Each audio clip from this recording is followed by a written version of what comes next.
አርሴናል በዩናይትድ 3-2 ከተሸነፈ በኋላ አርቴታ በጣም በቆመ ኳስና በኦን ጎል ተተማመንክ ሲባል in the next 4 months we're going to live and play with enjoyment, with a lot of courage and with the conviction that we're going to win it because this is the way that we're going to live the next 4 months. ያስቆይን ቀጣዩ ጨዋታ ላይ መጀመሪያው ጎል ከኮርነር የተመለሰ ኳስ እዛው ድጋሚ ክሮስ ያደርገው ነበር ዙቢሜንዲ ያስቆጠረው። ሁለተኛው ጎል ማዱኪ ኮርነሩን ክሮስ ያደርግ በረኛው ያስቆጠረው ራሱ ላይ ግን ከአንድ ቀን በኋላ አይ ማዱኪ አንተን ያስቆጠርከው ተባለ። አርቴታ አዛሶ ነው ማለት በ23 ዓመቱ ሁላ ሱፍ ገርግዶ ኮቹ ሁላ እንደዛ እንደበሰ።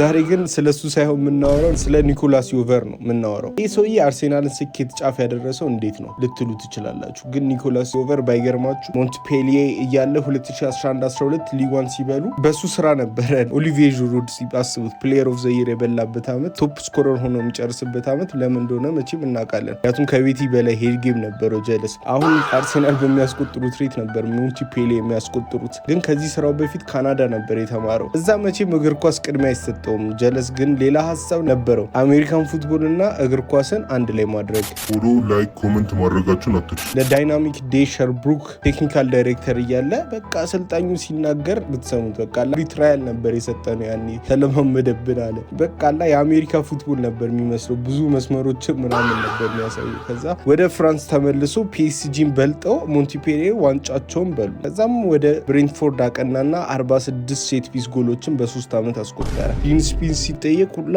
እኔ አላቅም የኒኮላስ ዮቨር ስራ ነው። ባለፈው ብሉ የሎ ሬድ እያለ ኢንስትራክሽን ይሰጣቸው ነበር። ይህ ታክቲክ ሊትራሊ ከአሜሪካን ፉትቦል ታክቲክ የተወሰደ ነው። ሂዝ አክቹዋሊ የጂኒየስ ሆኖት ለመናገር ጋርዲዮላ መቼም አላ ከቆመ ኳስ ምናምን የሚተማመን አሰልጣኝ አይደለም። ግን ሲቲ ምርጡን ይፈልጋል እና ኒኮላስ ዮቨርን አመጣው ወደ ሲቲ። ጋርዲዮላ ኒኮላስ ዮቨርን ፊትም አልሰጠውም እና ለአሲስታንቱ ነበረ የሴት ፒስ ጉዳዮች ምናምን ያስተላለፈው ለማ ሚኬል አርቴታ። ጄሲ ፒንክማን እና ዋልተር ዋይት ተገናኙ ማለት ትችላላችሁ። ኩክ ማድረግ ግን የጀመሩት አርቴታ አርሴናል ከገባ በኋላ ኒኮላስ ዮቨርን ኮንትራክቱ ሲያበቃ 2021 ላይ ሲቀላቀለው ነው። እሱ ከመጣ በኋላ ከ8ኛ ፕሪቪየስሊ ከነበሩት በአንዴ ወደ 5 ከዛ 3 ጊዜ በተከታታይ ሁለተኛ እንዲጨርሱ አድርጓቸው። ጊዜውን በሄደ ቁጥር ሴት ፒሱን ፐርፌክት እያደረጉት መጡ። አርሴናል ከቆመ ኳስ ውጪ ባዶ ነው ስትሉ ኮራ ብላችሁ ተናገሩ። ጋሽ አርሴን ቬንገር ሁላ አልወደዱትም ስትራቴጂውን አላ አንድ ፍሬዝ ተጫዋች ስላለ ብቻ አይደለም። ግን ገና ፌብሩዋሪ ላይ ሆነን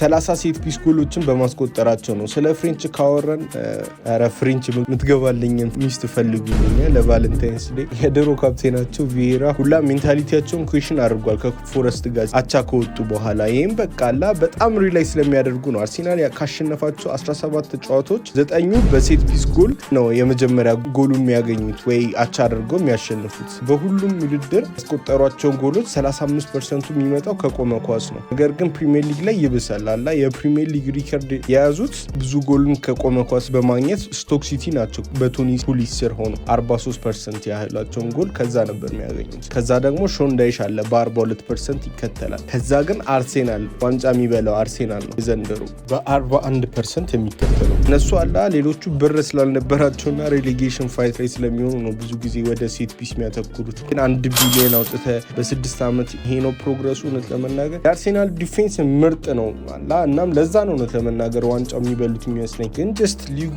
የተመታ ሆኗል አላ ብሬንትፎርድ ዘንድሮ አሰልጣኝ ሲወሰድባቸውላ ዋና አሰልጣኛቸው ሴት ፒስ ኮች አድርገው ሁላችንም ሬሌጌትድ ይሆናሉ ብለን ስናስብ ከሊቨርፑል እኩል ነጥብ ይዘው ተቀምጠዋል 7ኛ ላይ። አርቴታ ግን አታኩን ትቶታል። የምታዩት አሁን ቻንስ ክሪኤሽን ነው አላ ራይስ አለበት። ግን ወደ ኦፕን ፕሌይ ሲቀየር ወዲያውኑ ራይስ ጀለስ ትጠፋለች። ሳካ በ2 ዓመት 10 ፕሪሚየር ሊግ ጎል ነው ያለው። 2022-23 ማርቲኔሊ እንደ ህልም ነው የምናስታውሰው። ማዱኪ አመት ይሆናል ጎል ካስቆጠረ። ትሮሳርድ ዘንድሮ ሀቨር ሲጎዳ ነው ኮንትራክት የተሰጠውና 31 ዓመቱንም ይዟል።